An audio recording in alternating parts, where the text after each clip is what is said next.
get our country going again. We want to get the border closed, or we want to have people come into our country but come in legally, right? Legally. Moments ago, I met with an incredible group of local law enforcement leaders to discuss how Michigan communities are being ravaged by a new form of crime, and that's the migrant crime that we name it. It should be called Biden migrant crime, but that's too long. But you'll always remember it was Biden that gave it to us.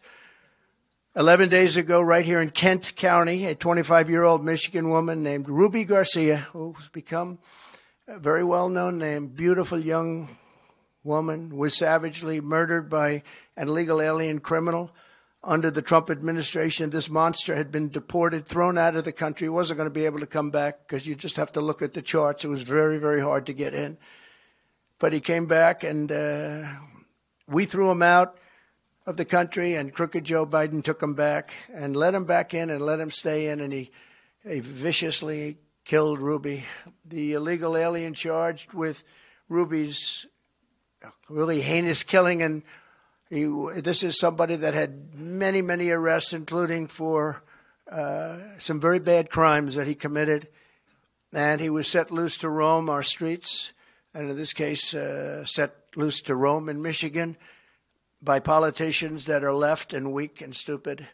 On March 22nd, he shot 17-year-old Ruby. Actually, she was a beautiful, beautiful young woman. Ruby Garcia was shot multiple times with an illegally obtained handgun.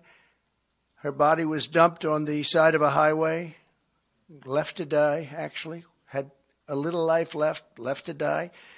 And Ruby passed away, and it's been a big story because it's so horrible. Some of these horrible stories, there's so many of them. You could go on for days, but some of them just they resonate so much more for whatever reason. They're all so horrible, and there's so many of them.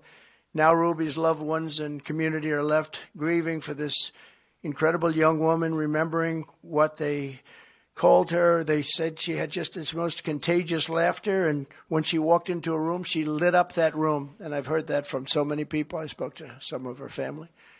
2 months ago, another illegal alien criminal was sentenced in Kent County by executing a 22-year-old Grand Rapids woman while she was in the car with her 1-year-old baby, shooting her at least 5 times all over with a rifle at point-blank range, while the killer was wanted for outstanding attempted versions of various forms of strangulation. They were looking for this particular killer all over the country. He was allowed to come into our country by a very weak border policy.